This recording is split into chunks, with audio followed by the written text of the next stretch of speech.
I'm Kelly Cervantes, and this is Seizing Life, a weekly podcast produced by CURE, Citizens United for Research in Epilepsy.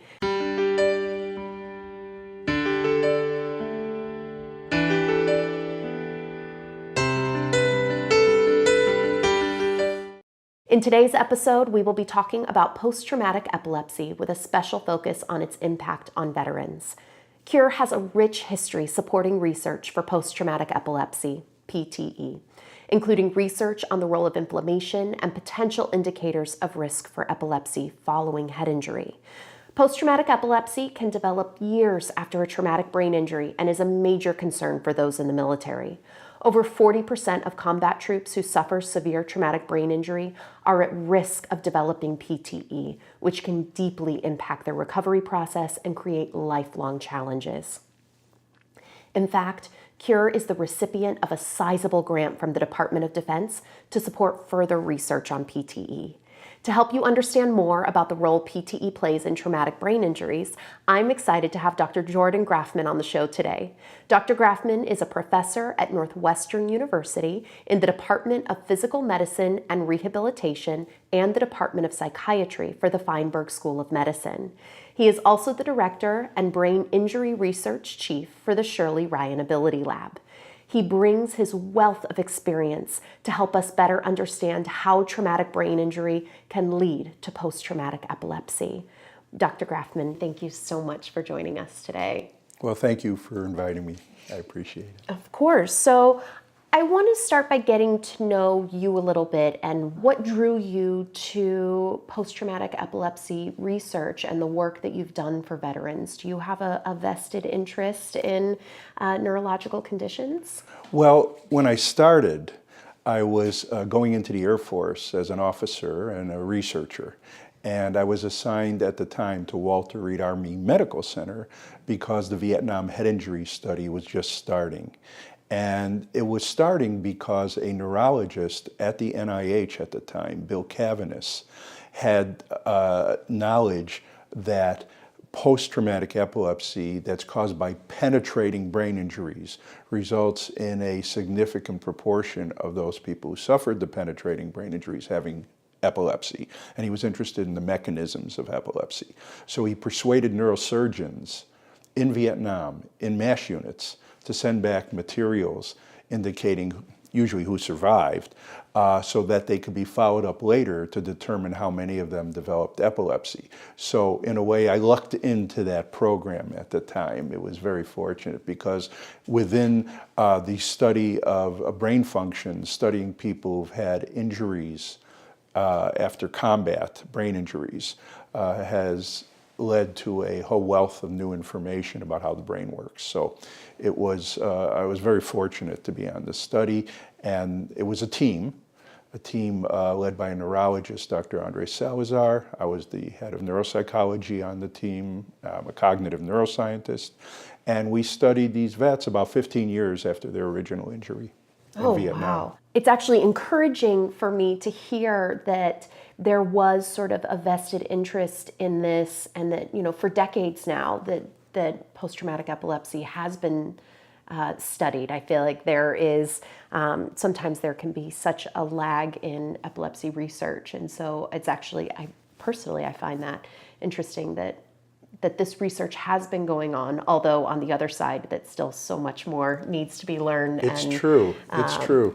You know, as I mentioned, one of the features of having a penetrating brain injury, which is usually due to a low velocity shell fragment penetrating the skull and the dura and entering the brain, that usually only occurs during combat. Mm-hmm. So if there's no combat, we're at peace, we're happy we're at peace, you're not going to get the cohorts, the population that you want to study necessarily until there's another conflict, unfortunately. But when it does happen, you have so many of the veterans who were in combat who had brain injuries having epilepsy that it allows you to study it in a lot more detail, as opposed to closed head injuries, which is sort of either your head, like a concussion in sports, for example, or is typical in car accidents.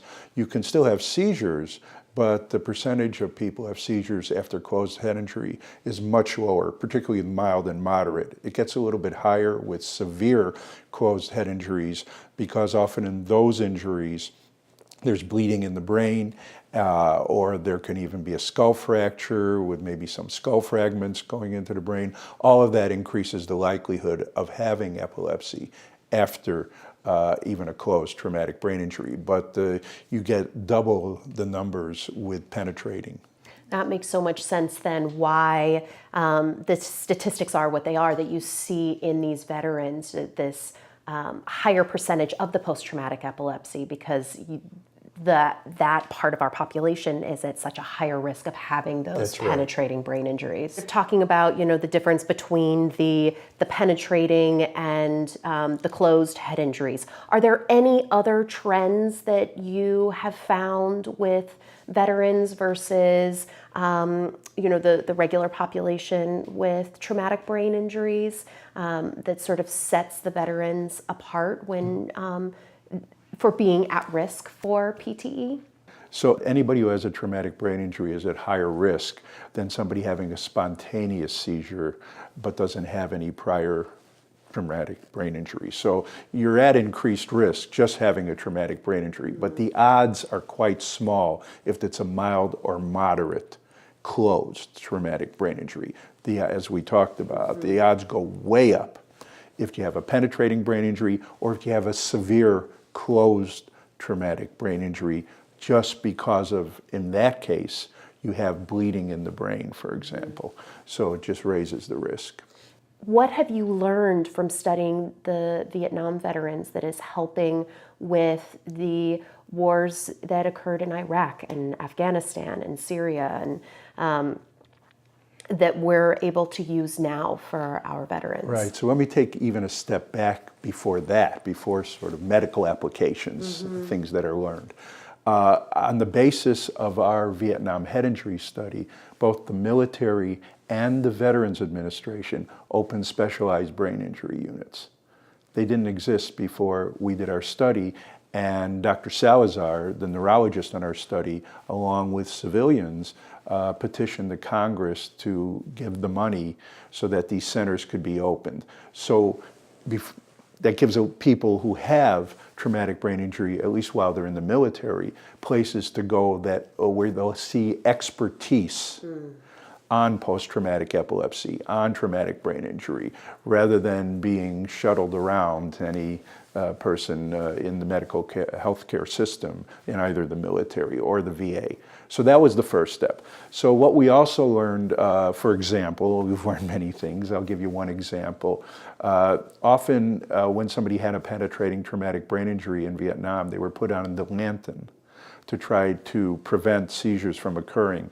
And unfortunately, it had no effect.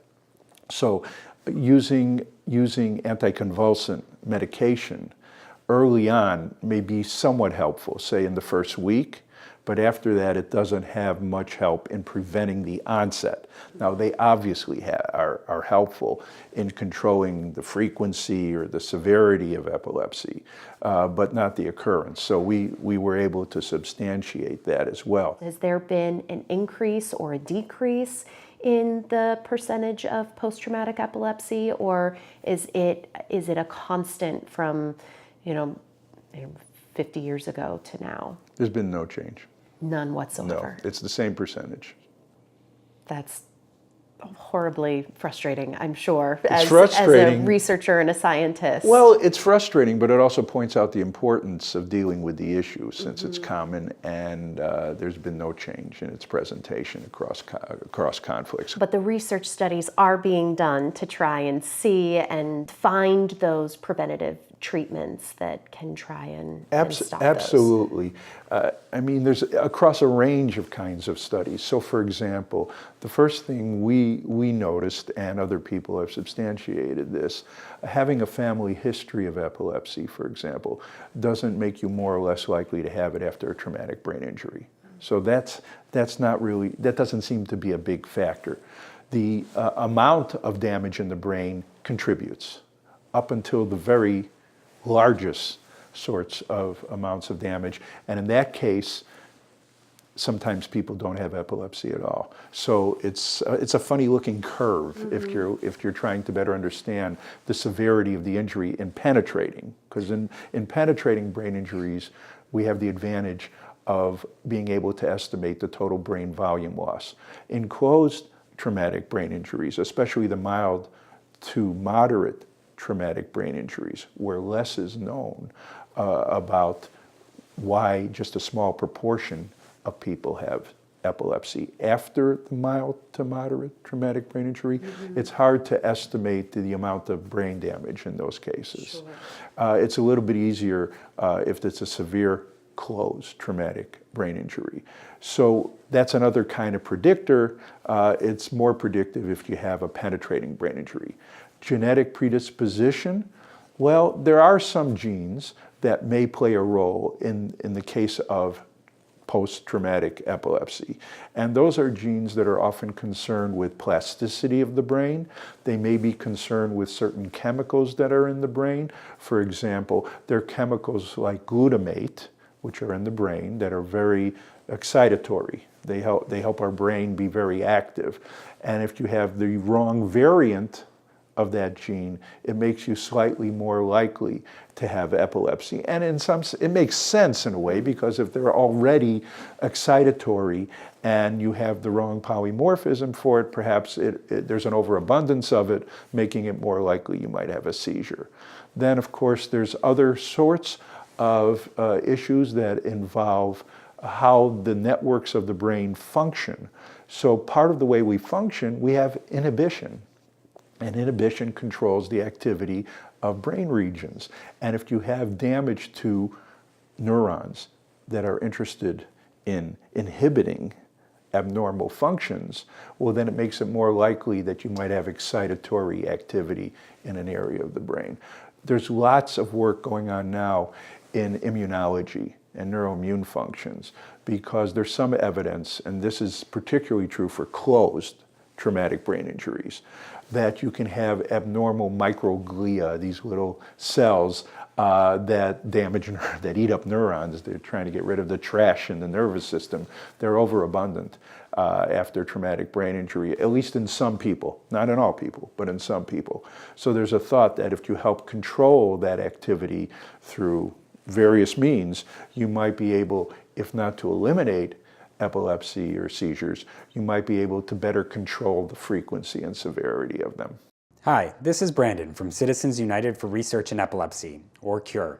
To learn more about advances in our understanding of post-traumatic epilepsy, as well as the exciting new therapies being developed that may one day result in a cure, visit cureepilepsy.org/PTE for more information. For this population that is experiencing PTE due to the TBI, are those seizures then more generalized? Are they more localized? And then also, can you speak to, is this kind of epilepsy more intractable, or is it more often treatable? So usually, especially with penetrating traumatic brain injury or severe closed traumatic brain injury, the first seizure is usually a generalized seizure. Now, there's been some discussion about that because people often don't witness the first seizure, it might be a partial to generalized seizure that often occurs. There's a focal onset. Later, though, if it's a late seizure, then they're usually partial complex seizures and not generalized seizures. And I might add that although most people who have traumatic brain injuries who wind up having seizures may have their first seizure, say, within 5 years of the event, we, in our hands anyway, in our evaluations, because we followed our vets up until their 60s, about 18% had their first seizure after 15 years. Oh my gosh. So the risk doesn't go away. So you said the majority of them have it within the first 5 years. Even within the first year. Okay. So within the first year, 5 years, but the risk is always there. Even it is always 15 years later. And when they're in their 60s, which is now 45, 50 years after their original traumatic brain injury, about 2/3 are still on medication, anticonvulsant medication. Interesting. And so then going back to, is this a more treatable form of epilepsy, or is it as intractable as every other form? Is there a greater success rate in treatment? Well, if you're asking whether medication helps control their seizures, where they're either not present, no, you don't see them anymore, or they're few, yes. Yes, and I think it's important to add, we have the advantage of following them their whole lives. I've known them since I was a kid almost. And what we see is that they manage to have fruitful and productive lives. And from the outside, they don't look any different than perhaps somebody looking at you or I. Are there certain medications, are there certain treatments that doctors have found work better for PTE than might work for a generalized epilepsy? Are there like the go-to treatments that the doctors might go to, or is it a crapshoot just like everything else? Right, so I think what you said is correct, it's a crapshoot. They start on one medication, and if that doesn't work, they try another one, and the goal is, of course, to reduce the frequency and severity of seizures, and that was true for our vets, much as it is true for whether it's children or adults having their first seizure.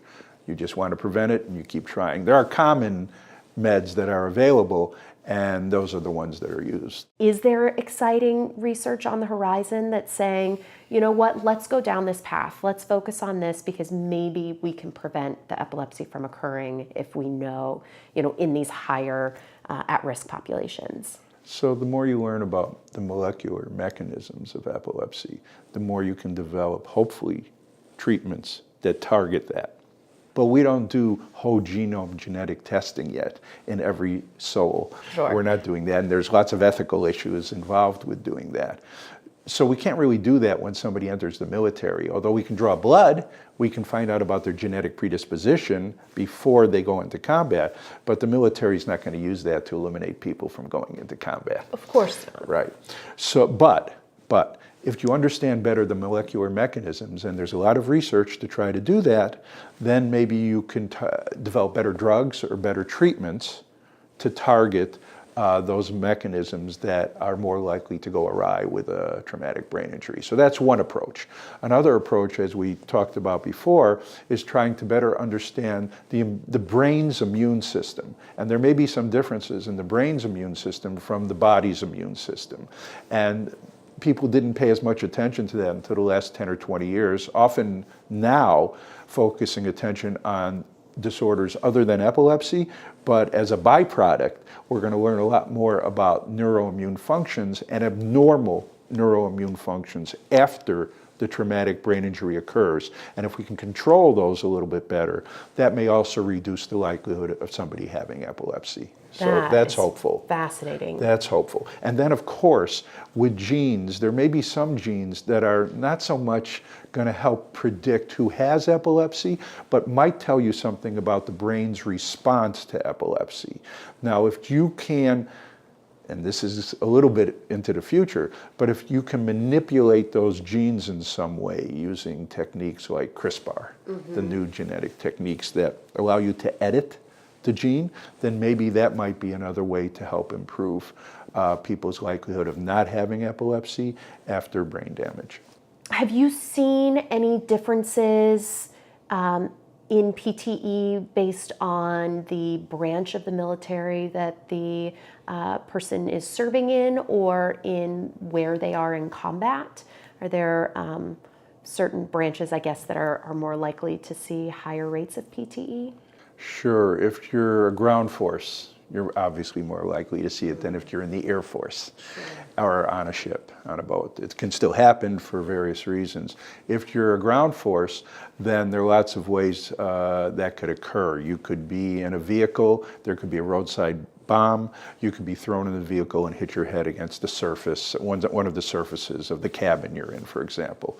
That no doubt happens a lot in those circumstances where you have these roadside bombs. On the other hand, if you're in the bush, if you're in a mountain area and somebody fires a mortar and the mortar explodes upon hitting the ground, then you're more likely to have potentially a penetrating brain injury from the fragments, which are low velocity and won't kill you, Bullets tend to kill. So those kinds of shell fragments are what's going to injure people.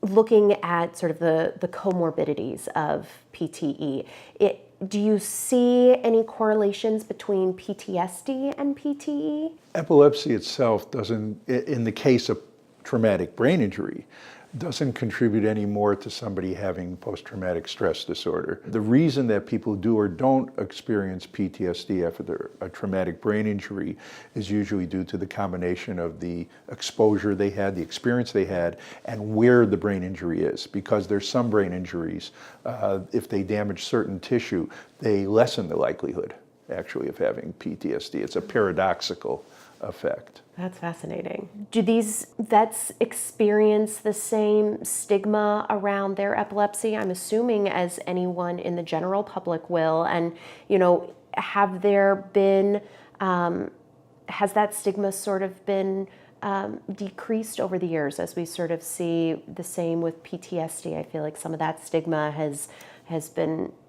decreasing. Do you see that with PTE as well? I think they face the same issues as anybody in the civilian life would have if they had epilepsy. They have to be careful about driving. You can drive if your epilepsy is controlled after a few months, and there's been no further episodes, depending on the state, right? There are different state laws, but they have to deal with that right away. They have to, in many cases, if you've had a combat-related traumatic brain injury, you're retired. And so the VA always has to make some decision about disability benefits. So that potentially can be an issue as combat veterans navigate the VA system. Not all of them are happy doing that, I might add. But one of the advantages of us following people over their lifetime is we can provide them with letters, support, whatever they need. We've bonded with the vets that we in particular have been seeing, which is why they came back in hundreds, in large numbers, to be with us again, because they felt we understood them, we cared about them, and we also cared about their spouses and families as well. I might add that we've done some recent studies, and the burden of, when we ask caregivers here, because they're all males, our wives usually, sometimes friends, sometimes brothers, but usually wives, and they feel that their burden, they report a greater burden in caring for that combat vet who had traumatic brain injury than caregivers or wives of vets who served in combat but never had a brain injury. And why do you think that is? Well, they have to navigate healthcare systems partly. That creates a little bit of a burden. They have to help that person. Usually if there's more of the brain that's damaged, there are more functional challenges because of not being able to express yourself quite as well, or not being able to reason quite as well, and maybe some changes in mood state. All that contributes to a challenge in navigating healthcare systems and life in general. And so the spouse, the caregiver, takes on a bigger role perhaps than they ordinarily would, even in the case of somebody who went through combat and served in Vietnam. So there's an added effect, and particularly with epilepsy, because it reflects comorbidities, as you were saying before, other kinds of problems, then it makes it more of a challenge. But they do it, they hang in there. We hear about the VA in the news all the time, that sometimes our vets are not receiving or don't have access to the greatest care. It's not managed as well as it could be. Do they have access to amazing epileptologists? Are they able to get their hands on the same anti-epileptic drugs that the general population has access to? Are there additional hurdles that they have to go through, or are they being taken care of as they should be? No, I am not in the Veterans Administration, so I can only tell you what I hear from the vets we've followed and taken care of. In general, they have to advocate for themselves a little bit harder. Sometimes they may live in a rural community in North Dakota, for example, and they have to travel long distances to get to care, and often when they get that care, they're not specialized. Now, There are great VA hospitals with epileptologists who are specialized or have a lot of knowledge about traumatic brain injury, and generally people will get very good care if they can get in to see them within a reasonable amount of time. And that's always a challenge. There are long waiting lists often at those VAs in particular. So it's hard, they all have access to normal medications that are typically used to try to treat epilepsy. But depending on where they live, depending on how long they have to wait, they can often feel like they're getting the shaft, shall we say. Mm-hmm. So in order for them to be motivated, they have to really be advocates and assertive. I don't think you have to be aggressive, but you certainly have to be somewhat assertive. And I'm always willing to help with that, with those assertive moves by writing letters, or if I know somebody, contacting somebody at the VA or other healthcare system they're involved with. We don't get many of those, but we do get them occasionally. We get phone calls from our vets saying, "Can you help out?" And we immediately do that. Yeah, well, they are lucky to have you, as are we lucky to have you on our show today. And so I just want to say thank you so much for coming out and for chatting with me and opening my eyes to this whole other world of post-traumatic epilepsy. Well, I'm glad to hear of CURE's partnership with the Department of Defense in trying to work towards a better understanding of post-traumatic epilepsy. Every little bit helps. Doesn't it, though? Yeah. Thank you so much. Thank you. Thank you again, Dr. Grafman, for helping us understand how post-traumatic epilepsy can affect those with traumatic brain injuries. If you want to support veterans with post-traumatic epilepsy, go to cureepilepsy.org/veterans. Your support is greatly appreciated. Also, make sure to visit @Seizing Life Podcast on Facebook and Instagram, and @Seizing Life Pod on Twitter. Finally, you can sign up for information about upcoming podcasts or listen to past episodes by visiting seizinglife.org. Thanks so much.